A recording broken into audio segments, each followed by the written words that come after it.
Hey, good morning, everybody.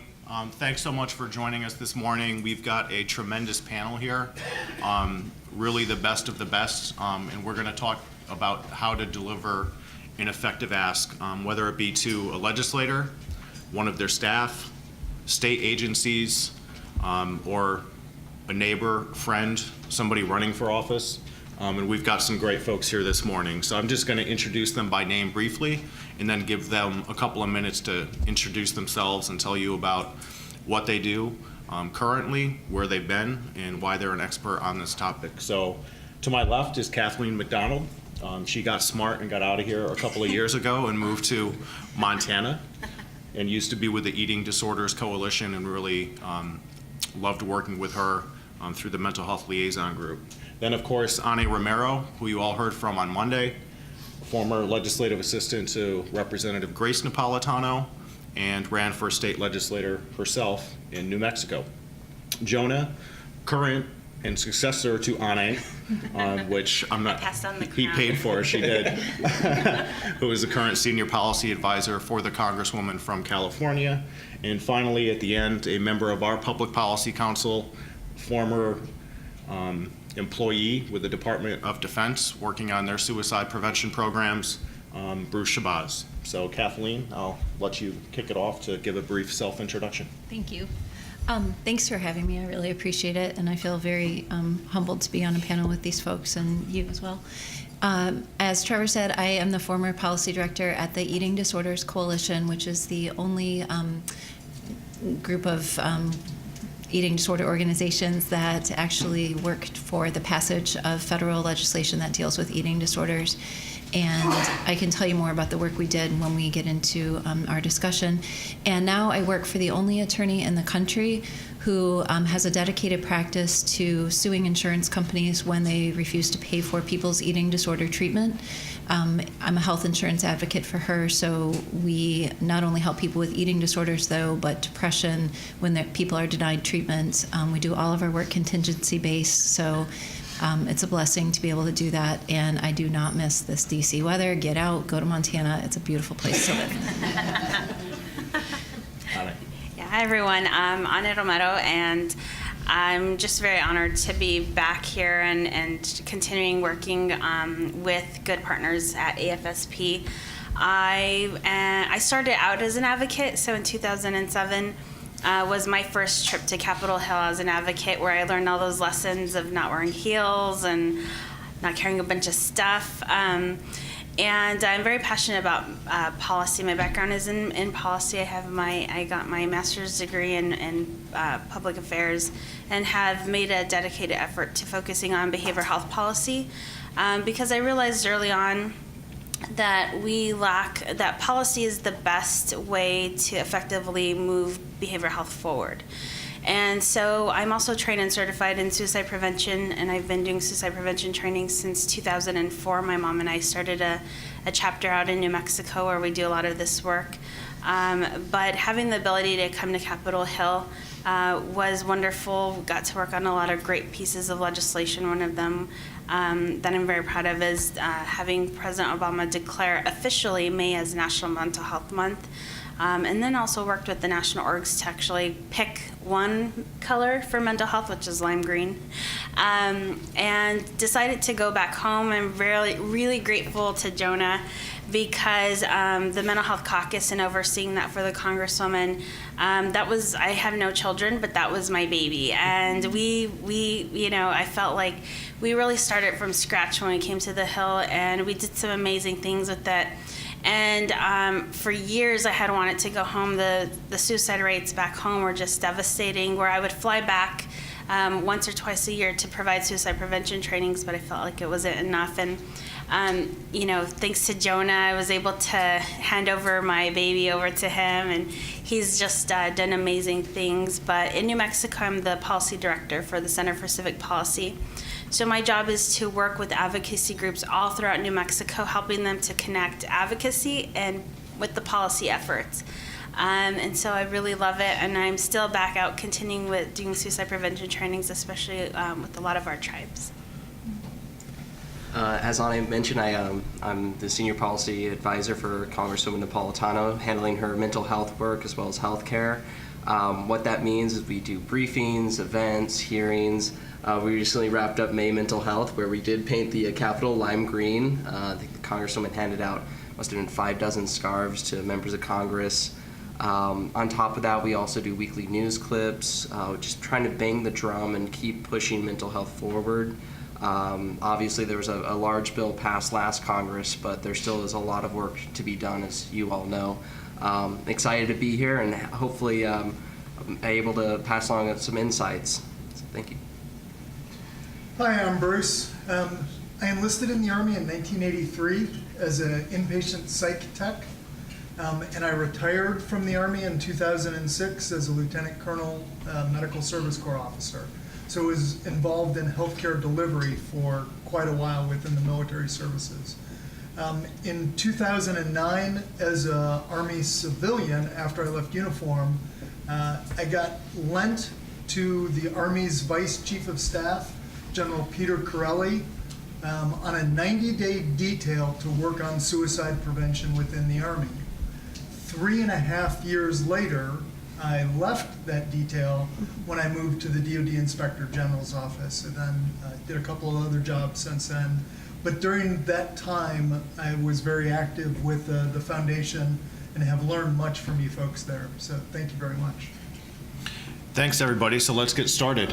I guess since it's fresh on everybody's mind, your meetings with your legislators and staff up on Capitol Hill yesterday. So with that, I'll ask Anne first and then Jonah. As congressional staffers, what do you want to see from an advocate that comes to you? What makes the job easier for you? What type of information makes it easier to relay to your boss the needs such as suicide prevention and mental health? Yeah, I guess we could kind of like tag team. Yeah, this. All right, yeah. we're gonna try this. It's like we're a band, and we're gonna try to rap for you. United.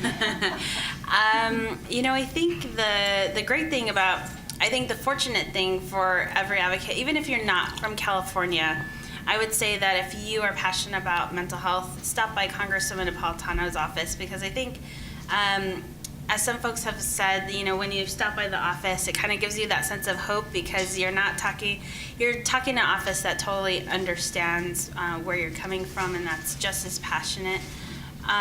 But I think some of the things that we really want to hear, that staffers want to know, is one, your story, which is what we talked about on Monday, sharing the story. I think also the direct impact that it has to that member of Congress's district or area, or anytime you can kind of really relate directly to the constituency base and how that impacts their area and where they live is amazing. For New Mexico yesterday, when we were talking to our state legislators, they were kind of like, there were some staffers that, sometimes this is a new issue area for them, but the minute that I say suicide is the leading cause of death for 10-year-olds in New Mexico, their eyes get really big. And we don't like to start out on the dramatic piece of it, but we want them to kind of know the seriousness of this, which a lot of people don't really realize. Actually, before this panel, I did a little unscientific poll with my friends, schedulers, legislative assistants, legislative directors, about what are the most effective ways for them to meet with constituents or advocacy groups. One of the things that stood out was having clear, actionable follow-up items and having the information to do so. So meaning not only to sign on to this bill, but also here's the staff contact, here's their email, here's the deadline for the letter, and so on and so forth.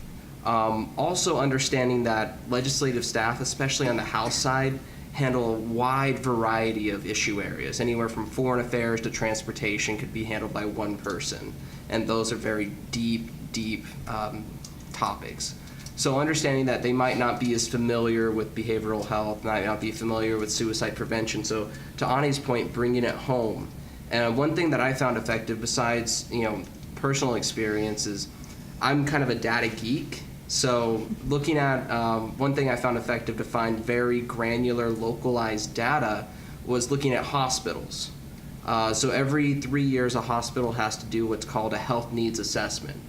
And under this, they talk about causes of death, they talk about hospitalizations, illnesses within a certain community or service area. I looked it up for our district, and actually suicide is the second leading cause of death in the San Gabriel Valley. So bringing that home as well. I think with those two things, the information and with clear actionable items, and I guess on top of that, third step is a follow-up. Just emailing them a short, succinct email, hey, making sure that you know, flagging this again for you, this is the contact, this is the date, you know, this is important to the district because X, Y, Z. I think that's very effective. Yeah, and I think also to kind of just add to what Jonah said is knowing the bill numbers. So I teach a policy class back home for advocates, and the bill number, regardless of what it's called, because sometimes it can change, people use acronyms, but the bill number is the key. That's how legislative staff think, is what is this bill number? Because then they can know, is my boss already signed on to it? That's the other thing too for you all is to, if you're coming to your legislator, to do your research and know, are they already signed on to this bill? Because if they are, a lot of times what we would get folks that would come to our office and they'd be, you know, really passionate, and they were, you have to sign on to this bill, and we were like, well, we are on this bill, and they were like, and you have to support this bill, and we're, you know, you're kind of a lot of times preaching to the choir, and a lot of the folks were nervous to go to maybe some other legislators who weren't signed on to the bill, which is what we recommend. Is, you know, when your time is short, where you're most effective is to kind of look and see, is this person already signed on to the bill? If they are, where can I utilize my time? And so sometimes advocates would call us and we would say, well, we could really use help with so-and-so. They're kind of struggling, maybe if they heard from you.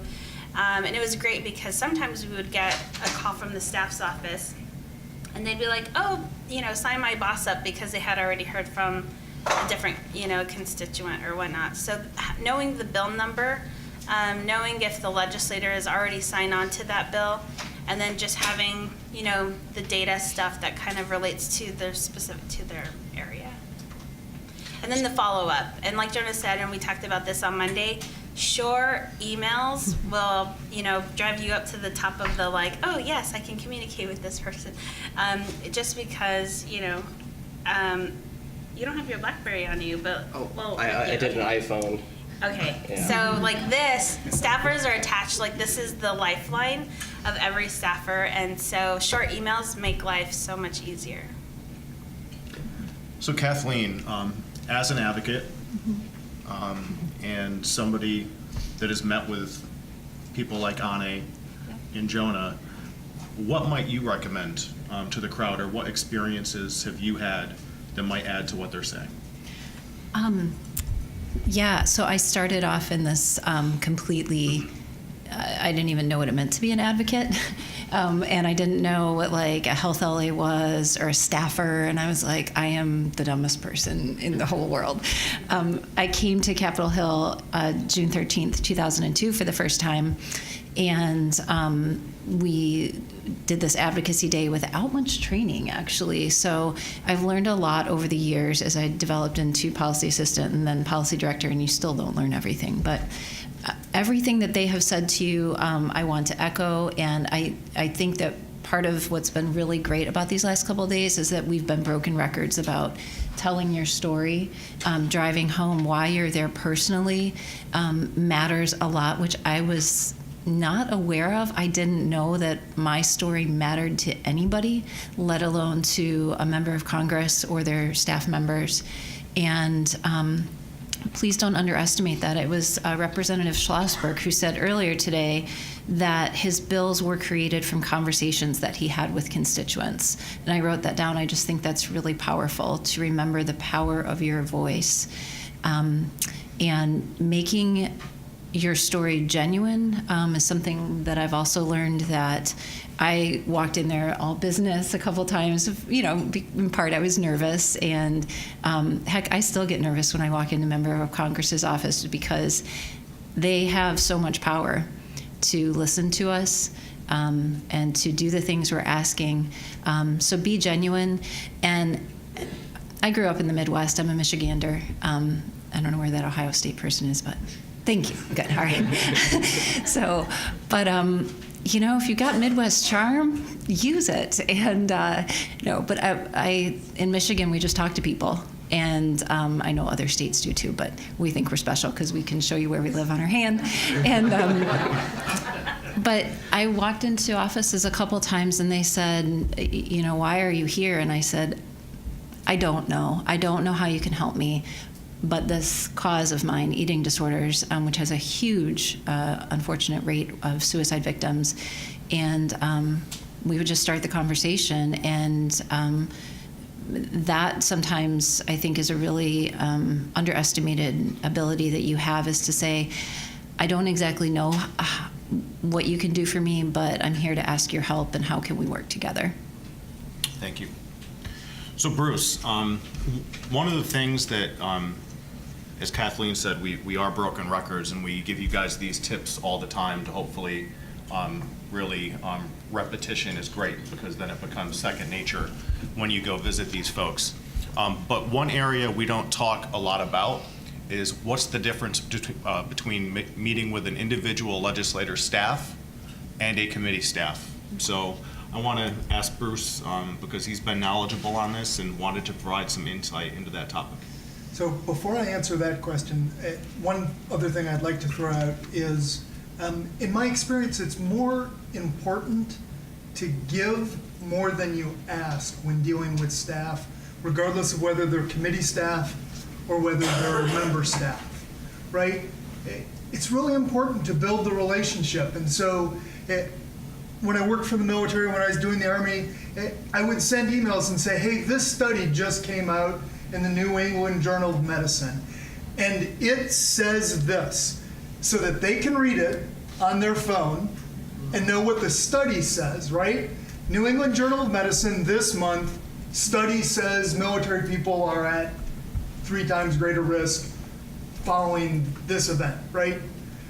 Boom. And then if they have the time and they're bored on some Sunday afternoon, they can actually read the full study, but they have it there. And whenever something's significant, I don't, send them, hey, I'm having lunch at, right? It's meaningful, valuable things on those topics. Because then when you come to them with an ask, you've contributed, you've helped them, you've demonstrated that this really is an issue that's important to you, and not just, showing up with your hat out, hey, here's this thing I need from you. So those relationships, I think, really are important. To get to your issue, and the focus thus far has been member stuff, but remember that committees are very important as well. And as you said, right, the staff in the office, in the member office, really has to be an inch deep and a mile wide, right? They deal with all sorts of issues. But if you go to the committee, you're going to get with a staff who is probably a mile deep in that topic and can probably talk the history of that topic better than you can. And so those are really important relationships to build as well, to develop those relationships. Trevor and I have had great success in inserting sentences into existing bills. Sentences that have dramatically altered the military. The Take Back program is an example, right? Yep. One sentence in the National Defense Authorization Act, and now you can walk into any military pharmacy anywhere in the world, and there's a Take Back barrel for medication disposal. One sentence, right? Didn't have to get a sponsor, didn't have to dealt with committee staff to say, hey, this is really kind of important, and here's the issue, and they're allowed to do it, they just don't know they're allowed to do it, and they haven't had the motivation to do anything about it.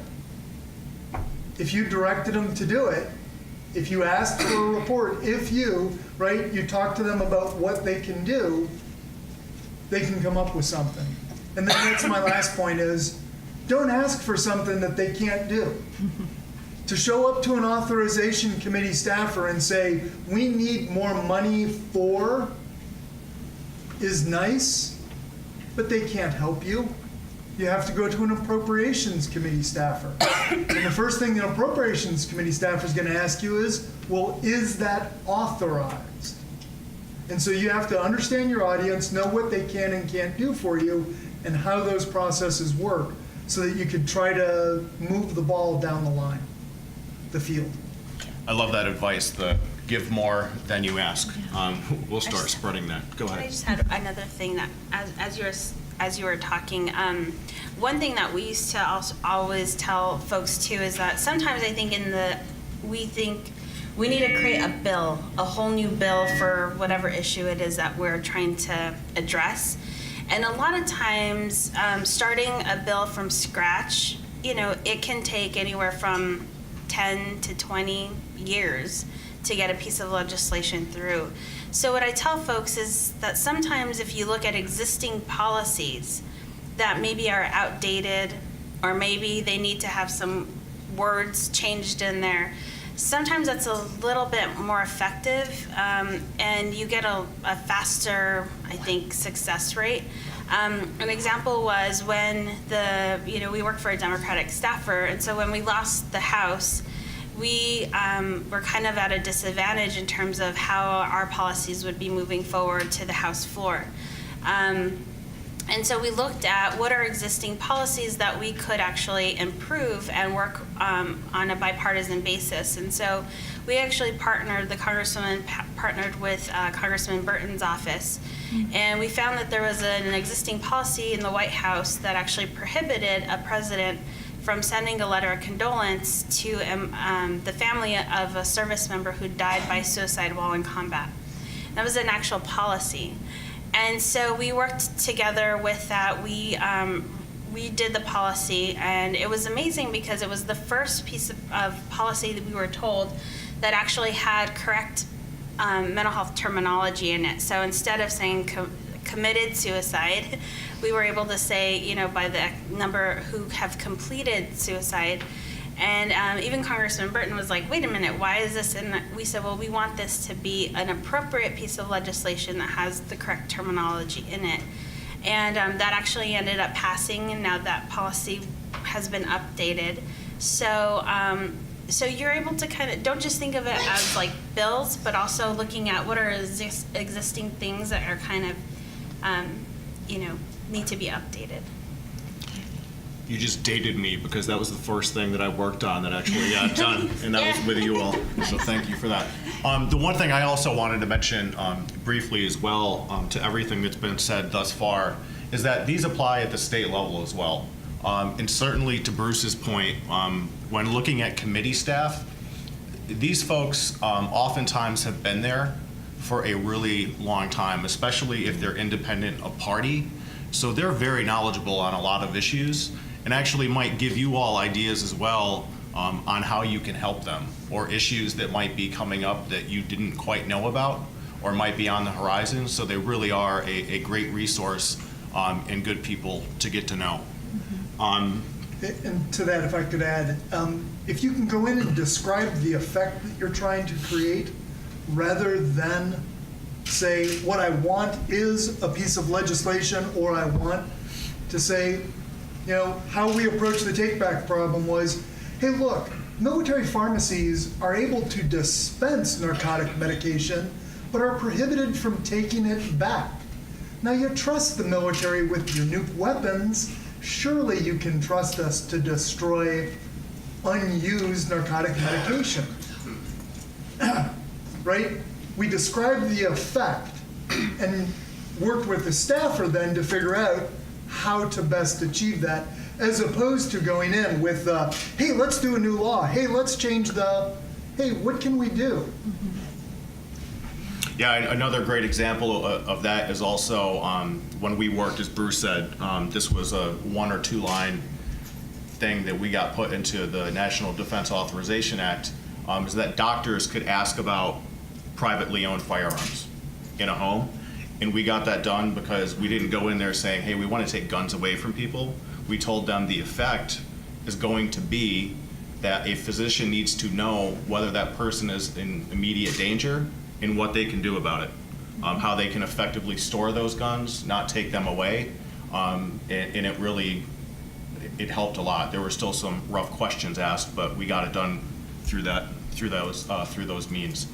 Go ahead, please. I just want to piggyback on everything that folks are saying. And we went in to Ted Deutsch's office, who is a member of Congress from Florida, who's just been real supportive of so many issues, but mental health and eating disorders. And there is a huge problem where the schools are testing kids' BMIs from the age of kindergarten on up.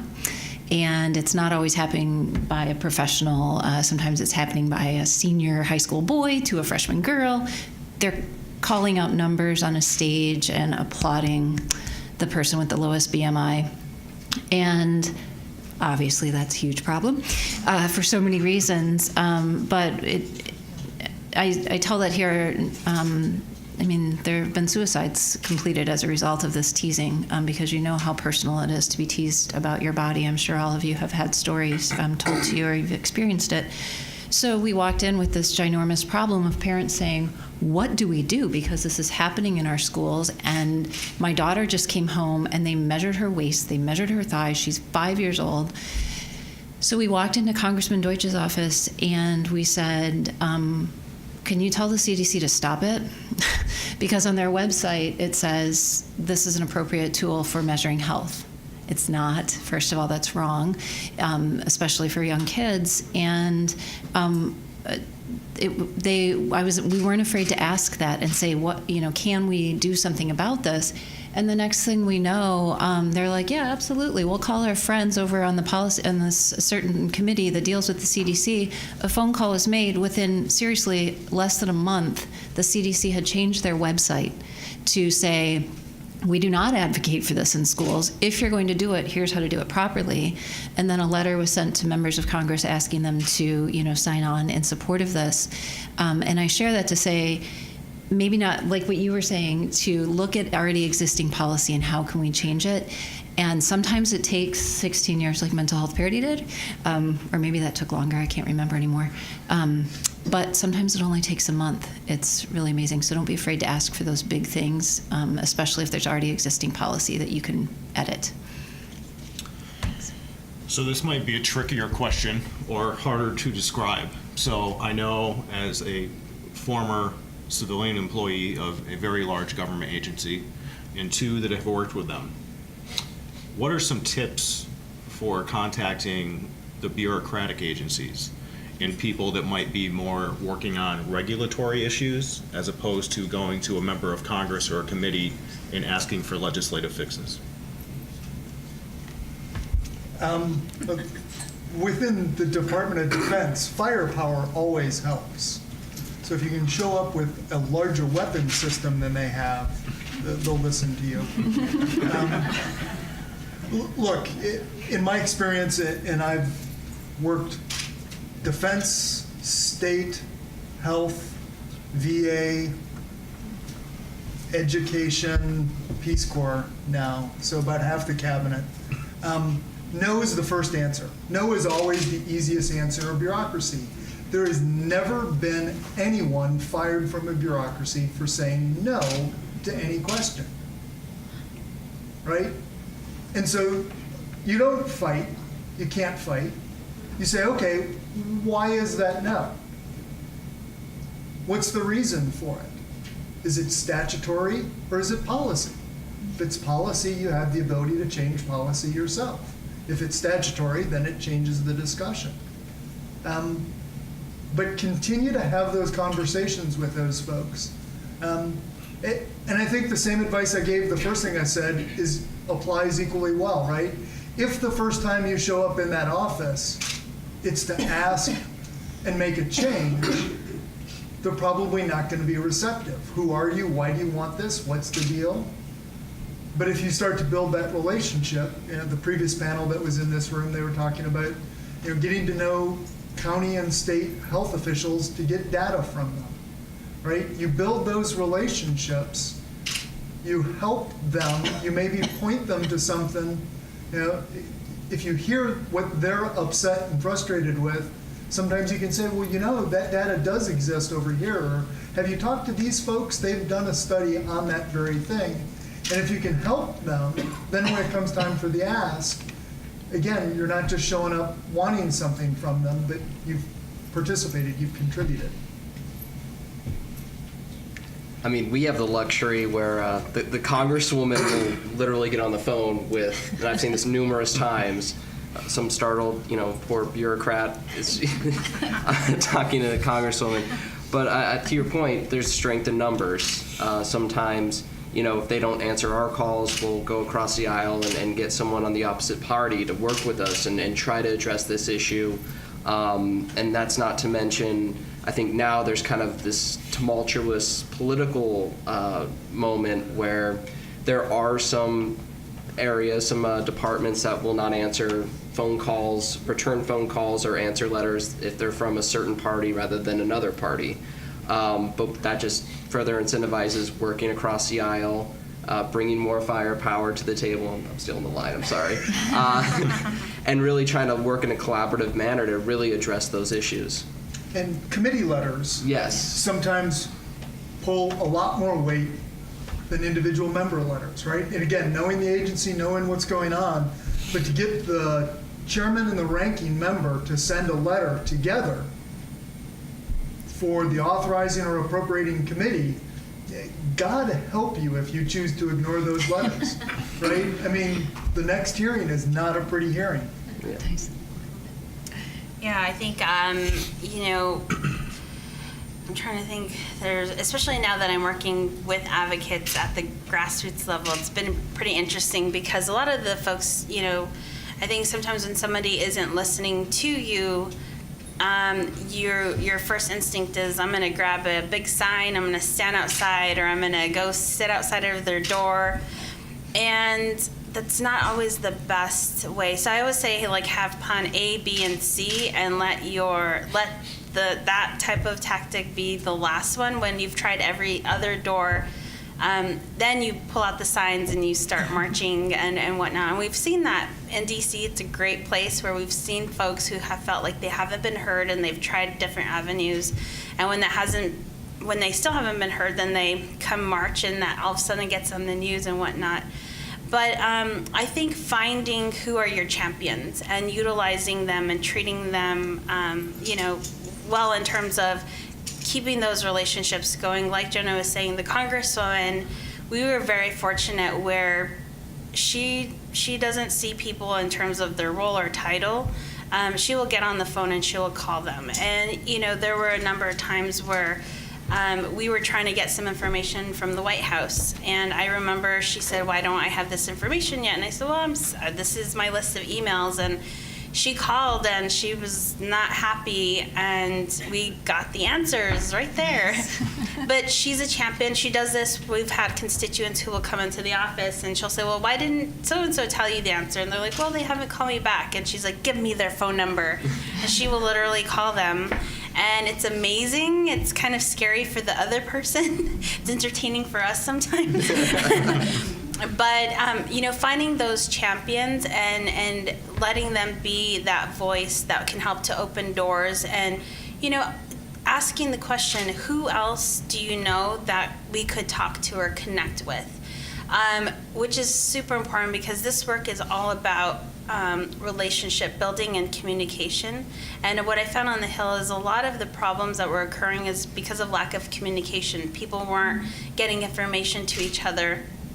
And I think just don't take no for an answer. I think when you're dealing with bureaucracy, it can be very easy to kind of say, well, I'm not gonna, no means no, and no sometimes just means not right now. But just staying on it, being very stubborn. But again, I think utilizing your champions, knowing who they are, and having them to help open those doors of communication for you. One point I wanted to emphasize that Bruce made, along with the committee staff and the legislative staff, getting to know the ranking member and chairs of committees as well, whether you agree with them or not, are very good relationships to make. Even if you're not seeming like it's getting through or the message isn't getting through, there still may come a time when they keep saying no, but it does really mean not now, but some big event might come up, and then all of a sudden you're in the limelight, and that's your opportunity. And getting to know them, and really, as Bruce said, when somebody gets a letter from the chair and ranking member of a committee, they're on notice. And they do listen and turn around pretty quickly. Yeah, I always say, don't make policy personal. Because, like Trevor said, down the line, something might come up where they're like, wait, well, who was that person that came in and they were talking about whatever? So don't make policy personal, because, you know, there's a lot of different things, but if you do make it personal, sometimes it can really impede the progress. So. What question did I want to ask next? Questions from the audience? Huh? Not yet. Close. Ane is somebody that ran for office herself. What types of tips might you give our people? Because we often send out emails when members of Congress are back home, or opportunities, certainly at the state level, that are a little bit more ripe for our folks, volunteers, and advocates to meet directly with a legislator. What types of things are more important to you to hear? Yeah, no, running for office was a really strange place because I love being behind the scenes. So I had a lot more respect for the congresswomen and elected officials. It's a tough place. And now I understand why, you know, she had us do like certain things and write certain things certain ways. So I have a lot more respect for elected officials and people that run for office. One thing, I think the first thing would be that some of you in this room, I would encourage that everyone in this room run for office. We need more elected officials who understand mental health issues and who are going to be champions, which is one of the reasons why I chose to run for office. And my husband and I were just married a year. We had just moved. We were still getting settled back in New Mexico. And it was a huge sacrifice. I had to actually leave my job because of the Hatch Act. You're not allowed to run for office and work for an elected official. So it was a pretty scary time, but there's never going to be a right time for anything that you feel very passionate about. I learned that. So I took a leap of faith, left my job, ran for office. But I think some of the things that I'm very proud of is even if I didn't win my race, we helped to make behavioral health part of the agenda of the policy topics. And I think that those of you, when you go back home, one thing is now in New Mexico, we have a mayor's race that's coming up, and we have some of the mental health advocacy groups that are actually going to be doing solely a mental health forum for mayoral candidates. And I think that's super important because we need to start learning where people are on the spectrum of how they see mental health policy, because that also allows us to know how much do we need to educate them, or how does this person view it, and that helps us to ensure that we're getting folks into elected office at the local, state level, at the national level. That will then help to be our champions, because we need more Congresswomen Napolitanos on Capitol Hill or in our communities. And so I think for me, some of the most important questions that I can get from folks was, I would be going door to door, and what I found that was amazing is I had mental health was part of my campaign slogan materials, and some of the consultants were a little bit nervous. They were like, well, do you really want to be talking about suicide out on the campaign trail? And I said, that's the only way that I'm going to run for this seat. I didn't come here I didn't do all of this to just kind of hang out. And a lot of folks at the door were very concerned about how can we stop suicides, especially from children. And a lot of folks just really felt hopeless, and they didn't really know how to address this issue.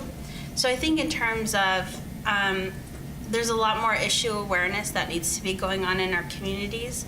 So we can't live in our own bubble, which I think is sometimes easy to do when we are working in this field. So I think one of the things is to go outside of your comfort zone. Talking about suicide and mental health is not the sexy topic. People might not want to talk about it, But if you go out to those other organizations and you meet with them and you invite them to an AFSP group meeting or whatnot, then you're able to help to make that a policy issue. And so I think that I encourage you all, if you have upcoming elections that are going to be in your areas, asking those candidates, how do you feel about mental health policy? Have you ever been impacted by it? Would you support mental health policy? And if they don't, or if they're a little bit uneasy, again, don't take it personal. Know that maybe they've been impacted in some way, but how can you meet with them to properly educate them? And regardless of the party, because whoever wins will be ultimately making the policies that will regulate how people can or cannot do things in your community, state, or national level. Thank you, Ane. And to one thing she just said, and this has occurred to us in many meetings, and we know this in the suicide prevention community. When you share your story, as Ane said, understand that you might be touching them in a way that might not be visible because they might not be comfortable in sharing their story either just yet or publicly, but it still might have an impact on what they're going to be able to do. So you all have your marching orders. I will expect you all to have filed your papers to run for office, either at the local, state, or federal level of your choosing, no later than Friday. And with that, we'll open it up to Q&A. Oh, Paige. my question's just coming up. So I'm going to be going back to school for degrees in social welfare and public policy, primarily in a clinical sense, and then I wanted to tack on the public policy degree because I just see that there needs to be more integration between the two. Policy needs to more directly serve the people that we're trying to serve. I have no intentions of running for office at this time.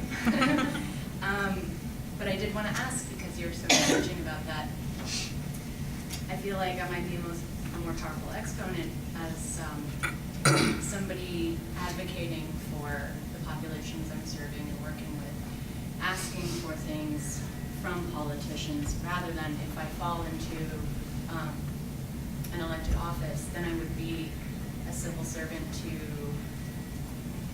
all diverse, the needs of the whole community, and I wouldn't be able to be as focused on what I set out to do. So can you tell me your thoughts on that? I think it depends on the person, and again, for me, I chose to go into, when looking at my work in suicide prevention, I had a lot of folks that were saying, go into social work, go into psychology or psychiatry. And I looked at it, and my mom was like, go be a lawyer. And for me, I wanted to know, where can I have the most impact on a broader base? And that's actually how I've always selected my career paths is, does this path help me to get to my end goal, which is to save more lives, which is to create better policies? And so I think it kind of depends on each person individually on where can you have the most effective change. And if you're in your community and you're one of the drivers, you're a champion in the community, and you're helping to kind of connect the dots to those to the electeds, then I think that's a perfect place to be. If you're in a place where, for example, in New Mexico, where our entire behavioral health system was annihilated, which has never been done in the entire history of the United States, and looking at who our behavioral health champions we have, I can count on one hand back home. So for me, I kind of, I go off the motto, what is it? They say somebody should do that, and sometimes it's you get that calling, because who else is going to fill that void?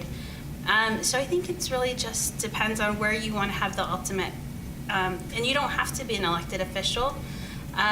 You can, as a staffer, I feel like we had a lot of input, and we weren't the congresswoman, but we could be a voice and we could connect people.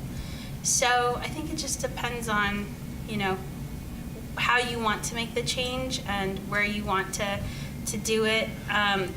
For me, policy is the driving force, and sometimes if you're not the policy person, for us, a lot of times we would be in meetings where they would say, this was members only, and the congresswoman would literally take us with her. and they would stop at the door and they would say, no staff can come in. And she would say, no, they are coming in, and we would sit in there, and it was great because we got, to be flies on the wall.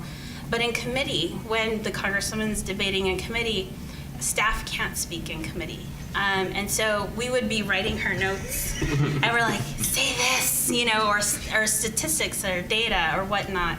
And we were very fortunate that she got it, and she was able to say that. But for me, I thought, well, what would it feel like to be able to be the person that's in the room or at the table? And I'll leave you with this, and I think you've heard me say this. If you're not at the table, you're on the menu. So whatever way you can get at the table, whether it's through being in the community or being an elected, make sure you're at the table. Can I say a little bit to the point? I want to encourage you, and I'm so sorry, your name, Paige.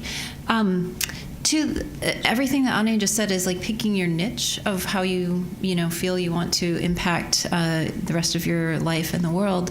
And also members, although everybody comes to them asking for something, they pick issues. They pick their central issues. So if you go on your member's website or your senator's website, representative, you see the issues that are really their key focus.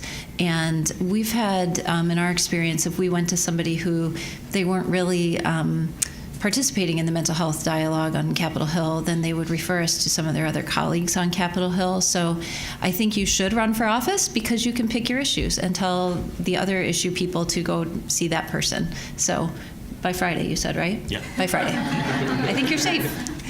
And one thing I would throw out to folks is, as I've mentored folks, particularly within the military context, one of the things I talk about is that working policy issues is kind of like playing the lottery. If you're at the local level, you're playing scratch-off lottery. And what that means is you get to win a lot more frequently, but they're smaller wins, right? And so when I ran the outpatient clinics at Fort Hood, I could fix that patient's problem today. But if someone else showed up tomorrow with that same problem, I had to go through the exact same hoops to fix their problem, right? And then you get to the state level and you can fix more things to impact more issues, but it's a little bit harder to do that. And then you get to the national level, and now it's like playing Powerball lottery, in that the wins come much less frequently, but the payoffs are much, much larger. So that issue that bothered me for all the individual patients at Fort Hood, we can now finally address here at DC. And so as you decide where you want to be involved, is realize that you've got this inverse relationship between daily wins, like being able to help someone today, but having to repeat that over and over, or the frustration of never getting a daily win, maybe getting a win a decade, but being able to impact a much broader audience. And again, that's a personal decision that you have to make.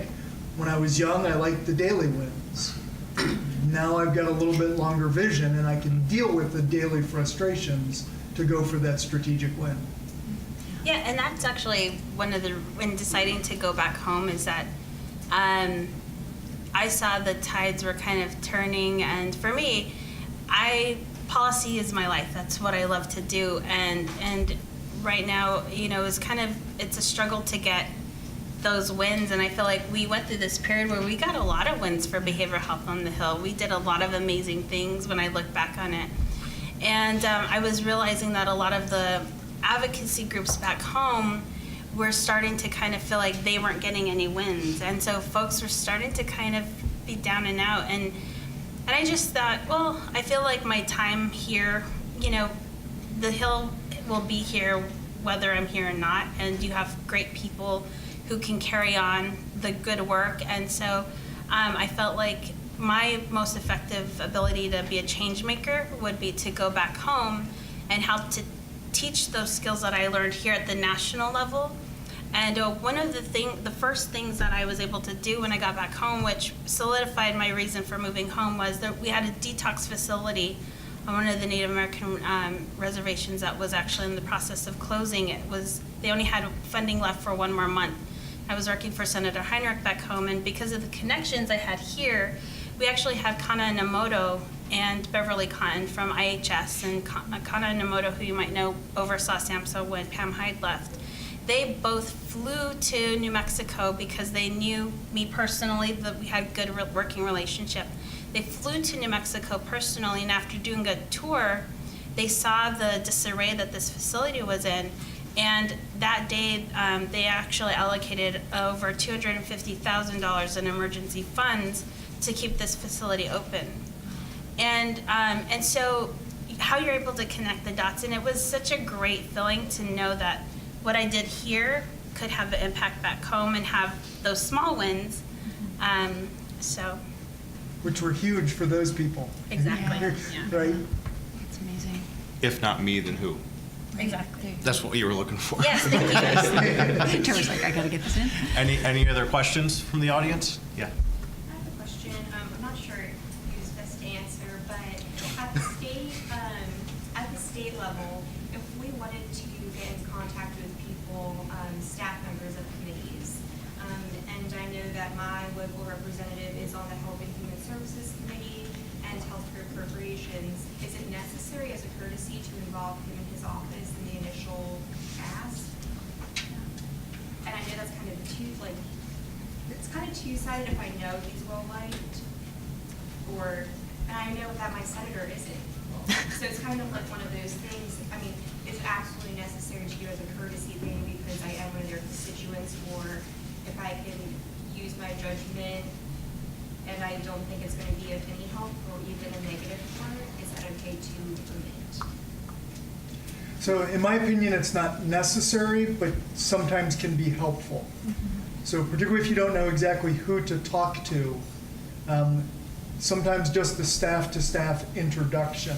So if there's a staff that you have a good working relationship in the member's office who can then introduce you to their counterpart, that then establishes credibility. However, if you know that that's a negative relationship, then you don't want that introduction, right? Because if they have an adversarial relationship, then It's okay that to gets, forgive it? right, yeah. But I don't think that it would create a faux pas to bypass them. I absolutely agree with Bruce, and we went through some of that here when we were working on mental health parity with Senator Harkin's staff and the committee staff at the time, and we didn't have a formal introduction made for us. We made it ourselves because we used the judgments somewhat similar to what you're talking about in regard to assessing the relationships. So, yeah, trust your gut, and then if you have questions, call Trevor up or email him at 3 in the morning and say, "This is pressing, I need to talk now." Right? That's what you said? Oh, Yeah. Okay. Although I did tell them the other day, 3 o'clock is my bedtime. Oh, good. I'm not awake at that hour. Yeah, no, that's a great question. I mean, we do it all the time up here. I mean, it's easy, first and foremost, to get some kind of introduction to the staff first and understand the lay of the land, because the last thing, and certainly I've made this mistake, is to go about it in that way, and then you've stepped on somebody's toes, and that never ends well. Especially for the toes. So the one other thing I would throw out is never, ever, ever speak in the name of that member or that office, right? Don't go to someone and say, "Hey, I just had a meeting with Congressman so-and-so and he wants to do." Everybody's antennas, staff-wise, will go up if they hear someone, an advocate, say that. Let those members speak for themselves. If you get the introduction, that's one thing, that's fine. Let that staff speak. But I have seen advocates do that and, walk in and think that, "Hey, I just talked to Senator so-and-so and they want you to do this." And you're like, I don't work for Senator so-and-so, so have a good day. So that is a fatal error. That's great advice. Now Another we're mistake I have also made. Any final questions before we wrap up? Yes, sir. Not necessarily a question, but it's an observation, and maybe Anna or Jonah can comment on this. This is my third advocacy forum, and we have a lot of discussion about sharing our personal stories and building relationships. So this year, 4 of my meetings were with staffers that I met with previously. And my story the first year, when I advocated on behalf of my daughter and our struggles, changed the second year when I had to deliver the news that I had lost my daughter. And then, this year coming in, we're talking about the Art of Persuasion. It's almost the staffers, when we were sitting there, it was almost like a conversation within my living room where they said, how are you? How is your family? What can we do for you this year? So, if you could just comment on the power of building a relationship and keeping that relationship, and how maybe that can be used as a benefit, in the future. Any thoughts on that? They're invaluable. And I do the same ask every time in every meeting, and you'd be surprised how few people do it, where I'll give them my card and ask them to follow up, not only about that certain issue, but highlighting, news clips, studies, anything of interest that affects the district, that's of interest to the boss, whoever. And few people do it. So developing that relationship, giving more than you ask, I'm totally stealing that too, it's vital. I'm going to be more receptive to those people who I have that relationship with, who I have that trust with, when they say, hey, sign on to this bill, or hey, this is an issue, we need to figure a way to address this. I'm going to go the extra mile versus, I have a lot of people I meet with on different issue areas where I meet once a year, we do the song and dance, and then they leave. So developing the relationship, developing that trust, and finding that common ground, I think, you can't put a price on it, and it actually enables us to do a better job. We only have so many hours in the day. Like we said, staffers are handling so many different issue areas. If it's someone that I know and we have that background, I'm going to spend extra time on that. I'm going to prioritize that. Yeah, no, definitely. I mean, there's folks that I met with when I was on the Hill that I still keep in contact with, and they actually have been an asset to the work that I do now at the local level, because I'm able to be like, oh, I remember, this story, or the one that I can think of is the woman. She's from the National Federation of the Blind.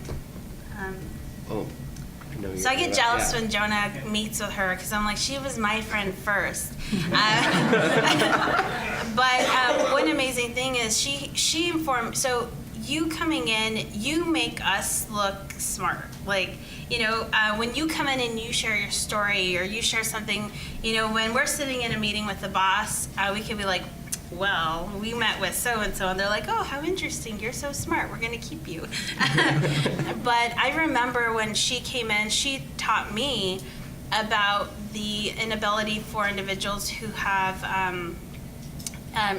she was blind, and so when she would go to pay for groceries at the checkout line, she had to ask for help for somebody to swipe the card, and it's removing her integrity. And she talked about this, and it made me see the world differently when I went out into the community. When I was buying my groceries, I'd be like, man, this would be really terrible. So your stories really do help to connect, and not only that, but time goes by so fast on the Hill, and things just kind of, they're always moving up and down, that when I would see an advocate that I had met, that I meet with continuously, it was almost like seeing a family member, because a lot of Hill staffers live away from home, and some of them can't go home. And so when I would see it, I'd be like, oh my gosh, I can't believe it's already been a year, and you're back, and it would make my day. And so, like Jonah said, you prioritize those relationships because you remember them, but then you continue to be an asset in helping to educate them, even if they move on. Sure, and then we will conclude. Yeah. I'll be quick. to continue on what they're saying, and just to solidify the gratitude that we all have, and I'm sure the people you met with have, for sharing the story of your daughter repeatedly and the impact on your family. And the relationships have continued for me, even though I left Washington, D.C., and the representatives and the senators who, we talked for years about a mental health parity and eating disorders. They were the first to inform me of the death of one of my dear friends, because that's how close we became with them. As you were saying, we become like family. I got home from a day on the Hill and received an email from a member of Congress's staff informing me, I'm so sorry to hear about the passing of your friend, which was news to me. And right before I came, there was a member of Congress who has since left Congress, and he was going to be on the Hill at the same time. So I was emailing with him saying, hey, I'm going to be there for this. Are you going to be there? And he said, make sure you talk about my nephew for me, because he just took his own life with a gun. And it's, those relationships now, I can do something for them, kind of like what you were saying, is that the relationships have helped you in your work. And so now it's not only about asking them what they can do for us, it's about them using me to share their stories. And I just want to add really quickly, the folks that came to work on the Hill or to work in your state legislature, to run for office, they did so because they wanted to create change. They wanted to be part of something bigger than themselves. And sometimes they can get stuck in the little bubble of things, but you coming to meet with them, it always reminded me that I can be part of something and that I am having an impact on somebody's life, or in a positive way. And so I saw that. I want one too, Jonah. They're taking my stuff. But everyone came to be a change maker. And so I think if you can give them hope, because I think sometimes as advocates we go to them because we're looking for them to solve the problem that we have. But in all actuality, you're giving them hope to find out how to get through the loops of bureaucracy and policy and the ho-hum of what happens on the Hill or at the legislature. And I remember when I first came to the Hill, I first started, I was in the elevator and I was pumped. I was in Change the World, and somebody turned to me and said, you must be new because you're smiling, and you'll probably only be smiling for like 2 more weeks. And they got out of the elevator, and I was like, what a horrible thing to say. But it was actually a blessing in disguise, because I said, I'm not going to lose my enthusiasm for why I'm here. So I think if you can remind staffers and members why they chose to go to the extreme to get on the Hill or whatnot, I think you give them a sense of hope. And at the legislature back in New Mexico, I worked during the session, and I was there every day, and people would ask the other folks, like, how is it to be here? And they'd be like, oh, they complain. And it's easy to complain, but I'd be like, I love it here. I love this place, and that energy just transcends where then other folks get excited about it. So you're the secret weapon, See, I went back to your military term. Well, thanks for the great question, folks. Please give our panelists a big round of applause.